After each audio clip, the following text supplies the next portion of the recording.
Aleluia. Estende as mãos para cá e diga: pastor Jailton, dá lugar ao grande e deixa Deus te usar.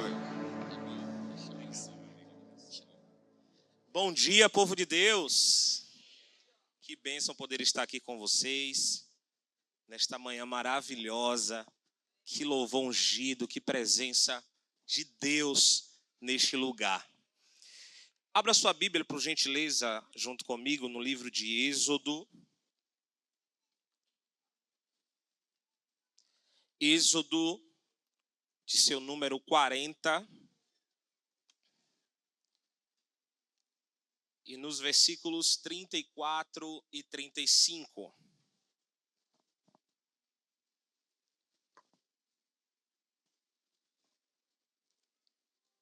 Imersão do destravamento é logo ali, viu, irmãos? O que Deus está preparando para nós neste dia será algo tremendo. Antes de nós fazermos a leitura da palavra de Deus, eu queria falar sobre uma cultura. Infelizmente, nós nascemos e crescemos e fomos orientados toda a vida ao apego, né? Ao estarmos sempre presos a alguns ambientes, algumas coisas e até mesmo a pessoas. O reino de Deus, ele tem em sua base estrutural a vida que flui de Deus para a transformação de outras pessoas. Se fôssemos dar oportunidade aqui, não somente aos pastores que aqui na frente estão, mas a você que está aí, existem áreas nas suas vidas que Deus já te pediu para que você abandonasse. Existem pessoas na sua vida que Deus pediu para você não mandar mais mensagens ou voltar a procurar. Por quê? Porque o que Deus quer fazer em você não depende de artifícios terrenos, mas depende somente daquilo que os céus projeta e planeja para você. Existem pessoas que Deus coloca na nossa vida por um tempo, assim como Deus colocou vários homens de Deus para discipular. Elias discipulou Eliseu, Moisés discipulou Josué, Paulo teve os seus discípulos, foi consolidado por Barnabé. E dentro disso, nós precisamos aprender uma cultura que é a cultura do desapego. Olha para essa pessoa que está do seu lado, diga para ela: a cultura do desapego. Inicialmente dói, mas cura e projeta. Dentro desse contexto que eu estou te falando esta manhã, nós sabemos que quando um homem de Deus é levantado pelo Espírito Santo para uma obra específica, Deus nunca o irá prender em um ambiente. Deus nunca o irá prender em uma geografia. Deus nunca irá ser o prisioneiro ou o carcereiro do propósito de ninguém. Mas nós, por sermos alguém que somos tão almáticos e tão apegados, nós queremos sempre alguém muito próximo a gente. É assim ou não? É assim ou não? Desde o nosso nascimento, Deus já começa nos fazendo ser inserido em nós essa cultura. Tanto é que nos 9 meses de gestação, nós estamos ligados ao corpo da nossa mãe através de um cordão umbilical. Só que quando o corpo da nossa mãe nos expele, nos expulsa, esse cordão mas vai crescendo, vai crescendo, vai crescendo, e chega uma hora que o filho precisa bater asas e voar. Quem gosta de pipoca? Quem gosta de pipoca? Você já observou que quando você coloca um punhado de pipoca, pastor Isaac, dentro de uma panela e a pipoca começa a estourar, estourar, estourar, as que estão em cima começam a querer sair da panela para que as de baixo também possam estourar? Olha para a pessoa que está do lado e diga para ele: existem pessoas que Deus vai fazer voar para te fazer crescer.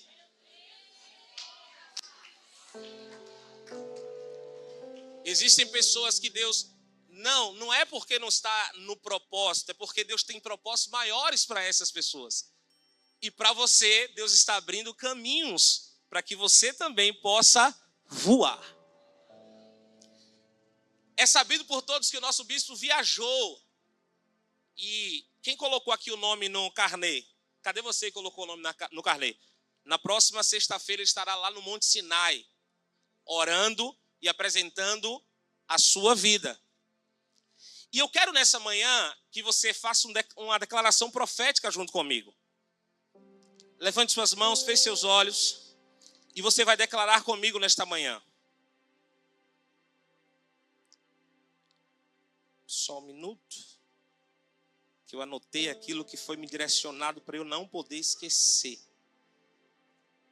Com as suas mãos erguidas, com seus olhos fechados, você vai declarar comigo: implantar a cultura do desapego.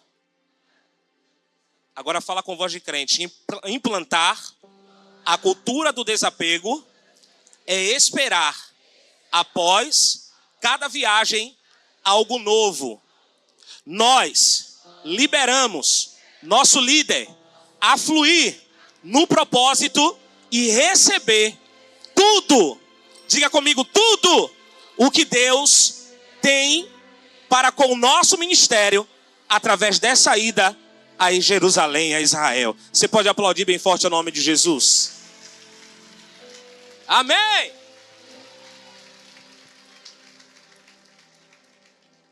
Êxodo, capítulo 40, versículo 34 diz assim: então a nuvem cobriu a tenda do encontro, e a glória do Senhor encheu o tabernáculo. Moisés não podia entrar na tenda do encontro, porque a nuvem estava sobre ela, e a glória do Senhor enchia. Feche seus olhos, incline a sua cabeça e ore comigo. Libere palavras de bênção sobre a minha vida.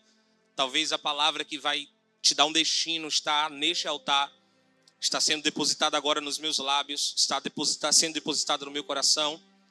Libere palavras de bênção sobre a minha vida. Deus, eu concordo com as palavras que estão sendo direcionadas através da vida dos meus irmãos, através da vida dos meus colegas de ministério pastoral, através, ó Deus, da vida dos meus amigos que aqui estão.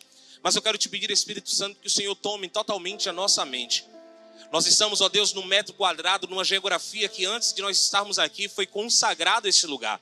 Nós tivemos, ó Deus, no início deste culto, 30 minutos de oração, 30 minutos de clamor, 30 minutos de intercessão, 1 hora completando com oração no microfone, o louvor que nós entregamos ao Senhor, ó Deus, e nós queremos nesta manhã te pedir, pela tua infinita graça. Não, o meu desejo não é sair daqui esta manhã, ouvir de alguém dizendo, poxa, como o pastor pregou, mas o meu desejo é sair daqui nesta manhã dizendo, Deus falou comigo, e por isso eu saio daqui direcionado, posicionado. A tua palavra nos direciona, a tua palavra nos posiciona, a tua palavra nos cura, a tua palavra nos vivifica, a tua palavra nos levanta, a tua palavra nos orienta, a tua palavra é o afago nos momentos, ó Deus, onde nós precisamos do teu socorro. A tua palavra é a orientação para o navegante perdido. A tua palavra, Deus, é escudo, é proteção, é pavês. A tua palavra nos coloca de pé, e por isso, Espírito Santo, que a nossa mente agora não seja inundada pelos pensamentos do que irá acontecer na segunda, que o nosso coração não esteja, Deus, preparado para o que vai suceder no dia de amanhã, mas que agora, aqui, que a tua palavra venha com unção, venha com poder, e nós possamos ser renovados pela alegria da salvação. Fala conosco, para a glória do nome de Jesus. Amém. Amém. Êxodo, capítulo de número 40. Toda a Bíblia, inspirada por Deus, escrita pelos homens, ela aponta para um propósito. Gênesis, Deus dá a Moisés a visão do lugar escolhido, do lugar das delícias, que é o jardim do Éden. Deus dá a Noé a ideia de criar um ambiente para proteger a família de Noé no dilúvio. É Deus quem dá a ideia deste lugar.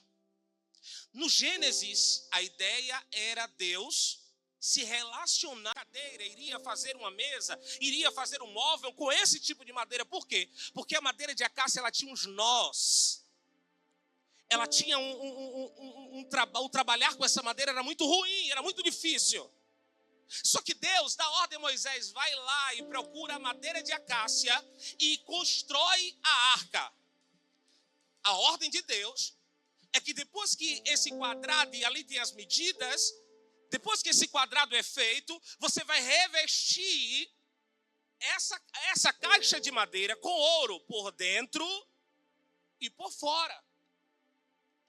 O trabalho com a madeira de acácia nunca foi fácil, como eu já disse. Existia nela uns nós. E para se fazer o trabalho, custaria muito caro, porque ninguém queria fazer.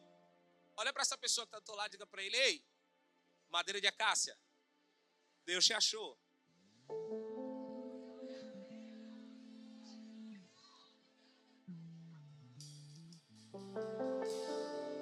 Ei, madeira de acácia, você não pode estar entendendo ainda o que eu estou falando ao seu coração. Mas a Arca da Aliança também apontava para a natureza humana do homem. O apóstolo Paulo diz ao seu filho na fé, a sua última carta, no livro de 2 Timóteo, capítulo de número 3, a partir do versículo 2, ele diz que chegariam dias onde os homens seriam arrogantes, presunçosos, sem amor à família. Está aqui, cadê? 2 Timóteo, capítulo 3. Olha o que o apóstolo Paulo está dizendo. 2 Timóteo, capítulo 3, do versículo 2 ao 5. Porque haverá homens amantes de si mesmos, avarentos, presunçosos, soberbos, blasfemos, desobedientes a pais e mães, ingratos, profanos, sem afeto natural, irreconciliáveis, caluniadores, incontinentes, cruéis, sem amor para com os bons, traidores, obstinados, orgulhosos, mais amigos do deleites do que amigos de Deus, tendo aparência de piedade, mas negando a eficácia dela, destes afasta-te. Nós estamos vivendo hoje, infelizmente eu falo isso com pesar no meu coração. Nós estamos vivendo este tempo onde as madeiras de acácias não estão se permitindo ser moldadas ou tratadas por Deus.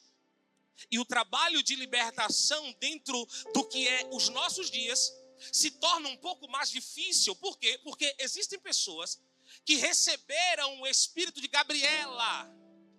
Lá ela nasceu assim. Pastor, aqui é Gabriele. É lá ela. Lá ela nasceu assim, cresceu assim, mas não vai morrer assim porque vai encontrar um carpinteiro verdadeiro. E para que você possa entender um pouco sobre o que está apontando a criação da Arca de Deus, o apóstolo Paulo lhe diz que seríamos nesse tempo homens iracundos, homens presunçosos, caluniadores, mentirosos, avarentos, não amariam e não honrariam a sua casa, a sua família. Só que quando o nosso adversário ele vem com um plano, o nosso Deus já está a 10 léguas dele com a solução.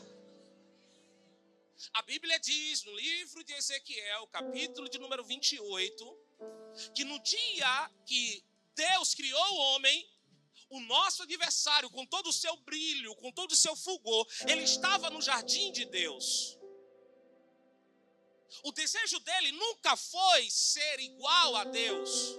Isaías, capítulo de número 14, versículo de número 14. Ele disse: elevarei o meu trono acima das estrelas, estabelecerei lá o meu lugar, e serei semelhante ao Altíssimo.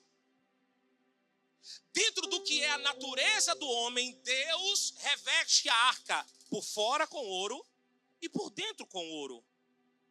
O que significa ouro na Bíblia? Aponta para a divindade eterna, para a vida de Deus. Coloca a mão sobre o teu coração e diga: eu estou revestido por dentro e por fora. Ainda que seja madeira de acácia, Deus tem um tratamento específico para você. A natureza humana, ela veio declinando dia após dia. Deus dá a direção para que a arca seja criada, para que Deus estivesse no meio do povo. Deus deu a direção a Moisés para que o simbolismo da sua presença estivesse ali. Mas vocês lembram que quando Moisés sobe para buscar a ordem de Deus, que seriam as leis, Moisés está lá em cima e custa algum tempo para chegar no monte. E custa algumas horas para descer do monte. Moisés está lá buscando a presença. Deus está se revelando para Moisés. E quando Moisés está lá em cima, Deus olha para Moisés e diz assim: Moisés, desce. Desce, porque o teu povo está se desviando do meu propósito. Desce, porque se você não descer, eu vou acabar com todo mundo. Moisés olha para Deus e diz assim: Deus, se o Senhor... Aí Moisés devolve para Deus: se o Senhor acabar com o teu povo, o que é que os egípcios vão dizer? Esse Deus é um Deus miserável, que tirou o povo do Egito para matar aqui no deserto. Se o Senhor tocar nesses que o Senhor livrou, arranca o meu nome do livro da vida. Deus levanta-se do seu trono, ouve o clamor de Moisés e diz: porquanto agora toma aqui as leis e desce para encontrar com o meu povo. Ei.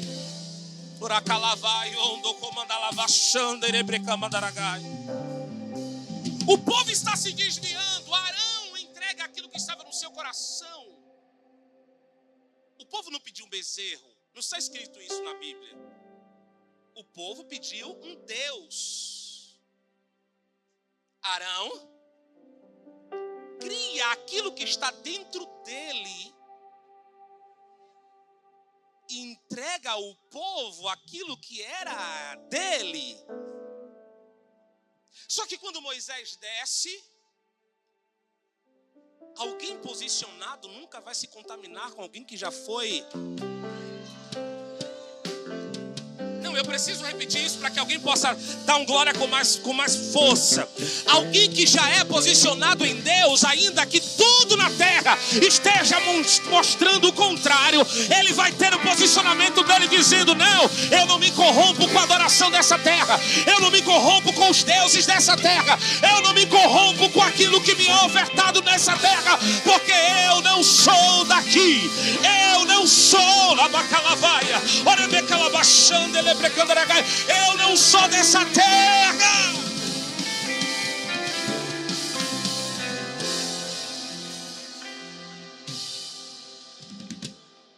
A Bíblia diz que Moisés está no monte buscando a presença de Deus. E quando Moisés desce, era natural o monte fumegar, era natural o monte resplandecer luz. Era comum. Só que a Bíblia diz que quando Moisés desce de ter um compromisso, um relacionamento com Deus, o seu rosto brilhava. A ponto de os homens e mulheres e crianças que estavam embaixo aguardando o seu retorno não conseguirem conter os seus olhos direcionados a ele por conta do brilho. Só que vida espiritual não tem maquiagem.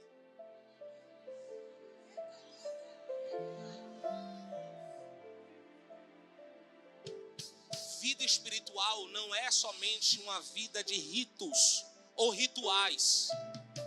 É uma vida de constância. Não existe pódio para quem se inscreveu na corrida e não foi lá correr a competição. Existe sim uma medalha para aqueles que permanecem até o fim.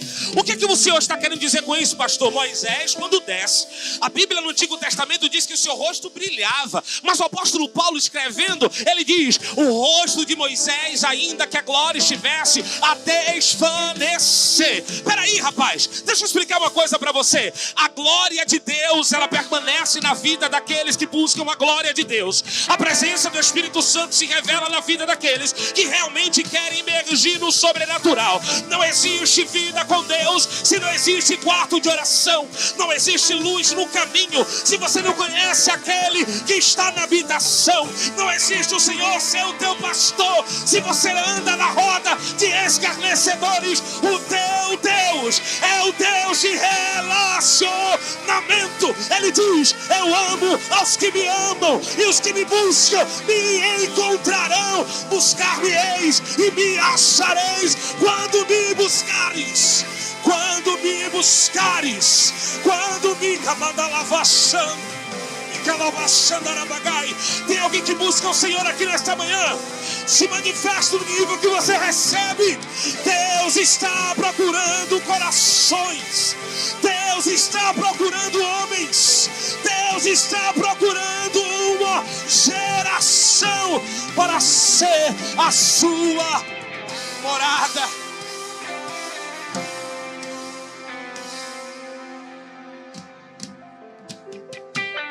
Bacalavai, onde comanda lava xandara barras. Rebecanta lá bandoro pro comanda lava chura barras. Rebecanta lá e a suia bacalava xanda lebrecamandas.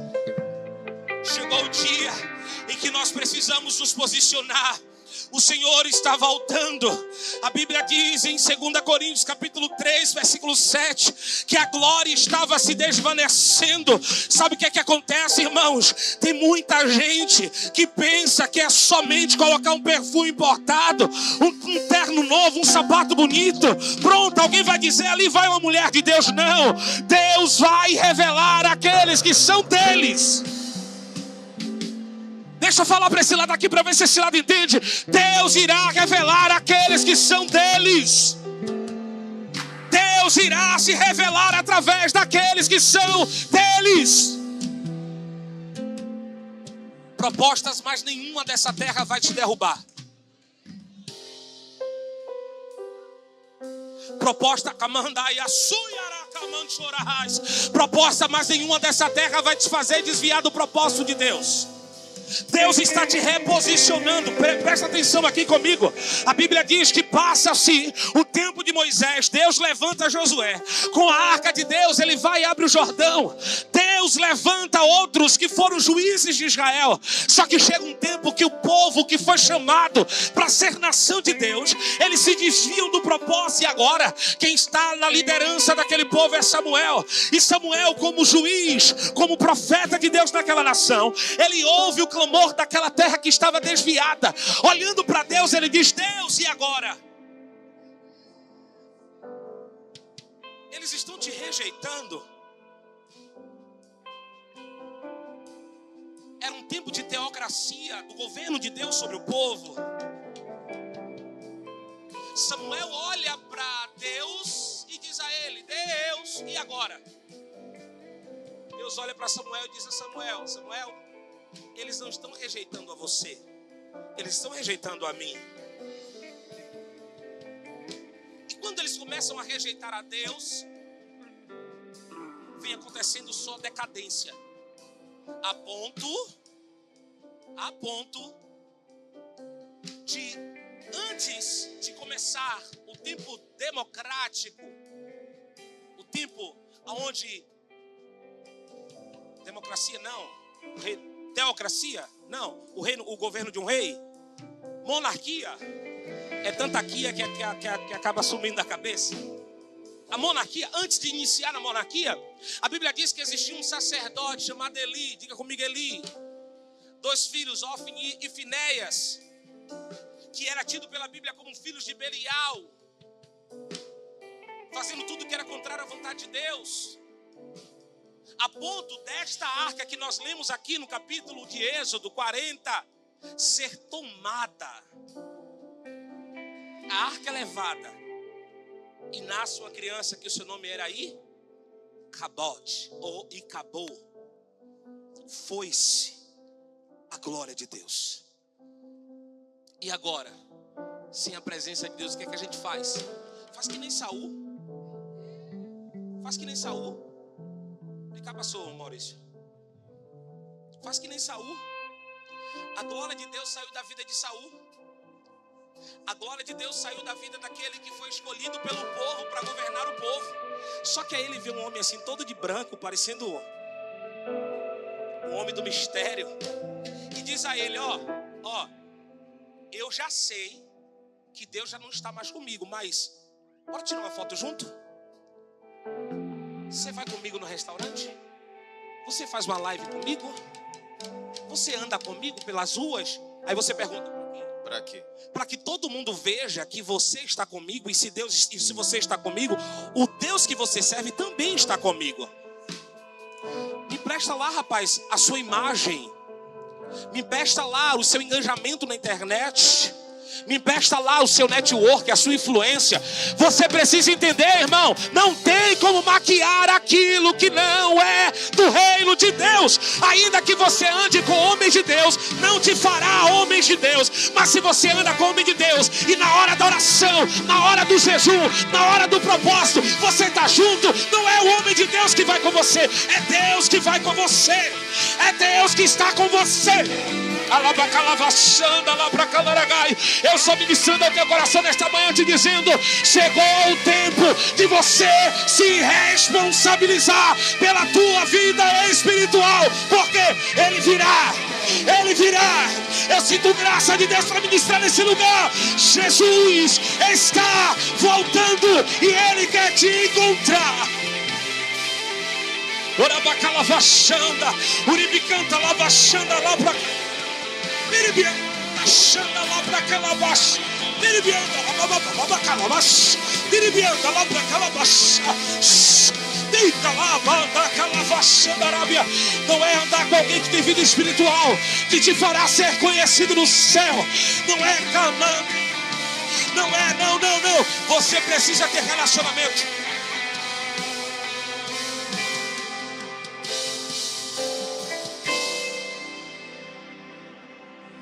O povo se perde.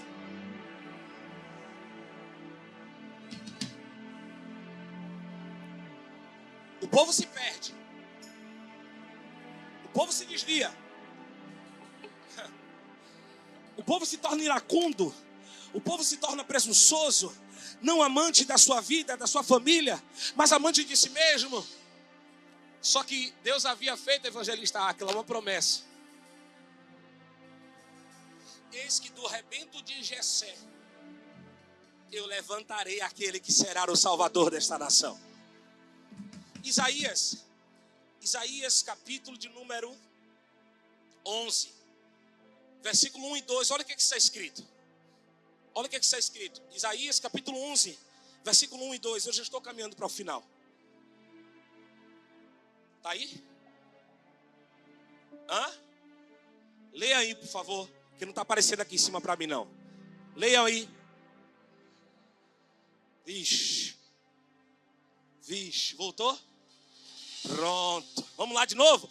Porque brotará um rebento do tronco de Jessé, e das suas raízes um renovo frutificará. A terra está em decadência total. Deus levanta um homem que era segundo o seu coração. Só que esse homem segundo o coração de Deus era alguém que tinha muitos pecados. Era alguém que tinha muitas falhas, muitas transgressões. Só que Deus peraí. Deus ele não conta com aquilo que é perfeitinho na terra. Deus conta com os imperfeitos para que o perfeito seja atraído. Olha para essa pessoa que está do lado, diga para ele: tenha paciência comigo. Eu estou em fase de transformação. Tenha paciência comigo, irmão. Me ame. Eu estou em fase de transformação. Quem era Davi? Davi era alguém esquecido lá atrás. Davi era alguém que ninguém dava nada porque não tinha aparência, não tinha eloquência, não tinha alguém, não tinha um QI, alguém que indicasse. Mas Deus olhou do céu e disse: porque brotará um rebento do tronco de... Aí vem Davi. Davi, vamos lá. Jeremias capítulo 23, do versículo 5 ao 6. Olha o que está escrito. Jeremias, capítulo 23. Eis que vem dias, diz o Senhor, em que levantarei Davi um renovo justo, e sendo rei, reinará e agirá sabiamente. Salmos número 89, versículo 3 ao 4 diz assim: fiz aliança com meu escolhido, e jurei ao meu servo Davi, estabelecerei para sempre a tua descendência. A Bíblia diz que Deus levanta Davi para governar sobre Israel. E quando Davi começa o seu governo, algo que tinha acontecido no governo passado, a arca havia sido roubada, a arca havia sido tomada, e ele entende que ele não consegue governar, ele não entende que ele consegue fazer nada, estabelecer reinos, normas, nada, se a presença de Deus não estiver com ele. Aí o que é que ele coloca no seu coração? Esqueça a arca, fale da presença. Vamos mudar isso aqui? Eu não quero que você diga, eu vou trazer a arca. Diga comigo, eu vou trazer a presença no 3, 1, 2, 3. Davi, ele diz, eu não vou mais continuar governando sem que a presença de Deus esteja comigo. Ele se levanta e ele vai até onde a arca estava. 20 anos a arca na casa de Abinadab. Ele diz, agora eu irei governar do Deus dos céus que me levantou.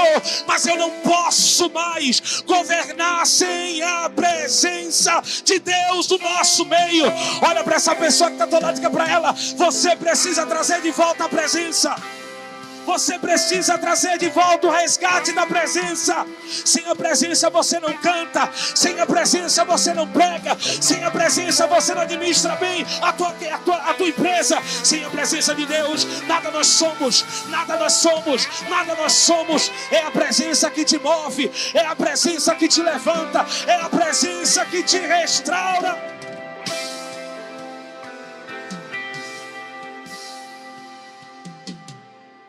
Mateus capítulo 1, livro da genealogia de Jesus Cristo. Lá está descrito a parte que marca a descendência de Jesus. Vocês lembram? Quando o cego de Jericó, ele estava à beira do caminho, qual era o grito que ele dava? Qual era? Vixe, foram embora? Ele dizia o quê? Filho de Davi. Jesus, filho de Davi. Ele estava reconhecendo o poderio de Jesus como Cristo, filho de Deus. E ele também estava reconhecendo a autoridade monarca de Jesus através da descendência de Davi. Ele estava alinhando, João, aquilo que é o céu e a terra, aquilo que também João capítulo 1 está escrito, no princípio era o verbo e o verbo era Deus. E nada do que se fez sem ele seria feito. Jesus, ele é enviado por Deus através da descendência de um homem que era imperfeito. Mas aquilo que era imperfeito, quando busca o perfeito, manifesta o sobrenatural. Davi não tinha qualificações alguma. Davi não tinha nenhum tipo de qualidade terrena a não ser aquelas que Deus o encarregou. Dentro disso, nasce alguém que seria o Salvador. Nasce alguém que seria crucificado, morto. Só que agora nós não precisamos mais carregar uma arca nos nossos ombros. Não precisamos mais com os ombros carregar aqueles bastões envolto em alguns corolas. Não precisamos mais matar animais. Não precisamos mais fazer os ritos e os rituais antigos. Porque quando Jesus, que nasceu de uma mulher virgem, ele nasce, cresce e morre. A palavra de Deus diz que Deus, eu vou usar um termo humano, encheu os seus pulmões de ar. E quando ele solta, das suas narinas sai fogo. Ele chama um querubim, ele monta nas asas do querubim e roda sobre toda a terra. Quando Jesus está na cruz, ele dá o grito, tel, tel, lestai, que traduzindo quer dizer, está consumado. As cortinas do Santo dos Santos, que era grossa, é rasgada de cima a baixo. Não foi feito por mãos de homens.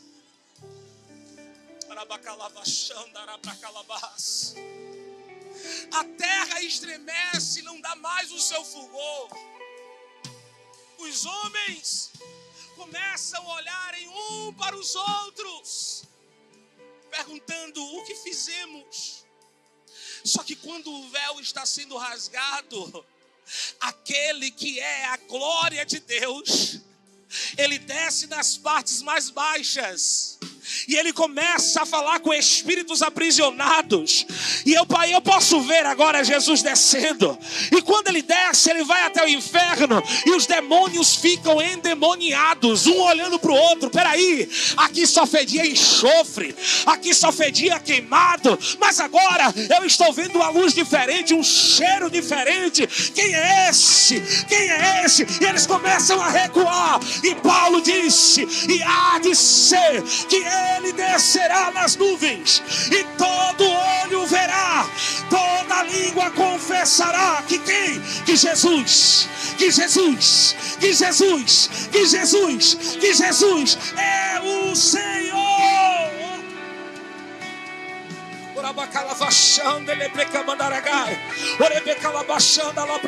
Em Gênesis, ele é a raiz da mulher.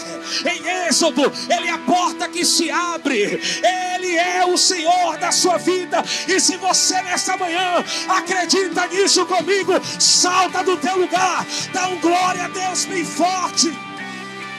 Vamos, 30 segundos de glória. Ele virá, ele virá, ele virá, ele virá, ele virá.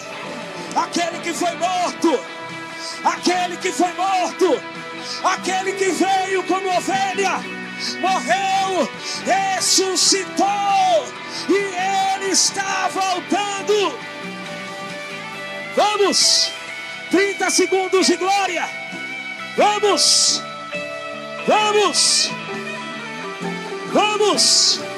Aquele que Billy Graham disse: a esperança da igreja deve ser a segunda vida de Cristo, pois ela é a nossa maior esperança e a esperança de todos nós. Aquele que C.S. Lewis disse: a segunda de Cristo é o que mantém a esperança viva no coração do cristão, pois promete que tudo será renovado. Aquele que John Piper disse: a volta de Jesus não é apenas um evento futuro, mas uma motivação diária para viver em integridade e esperança. Billy Graham declarou: Jesus prometeu que voltaria e levaria os seus para morar com ele para sempre. Essa é a nossa esperança mais gloriosa. Se eu veja tudo, se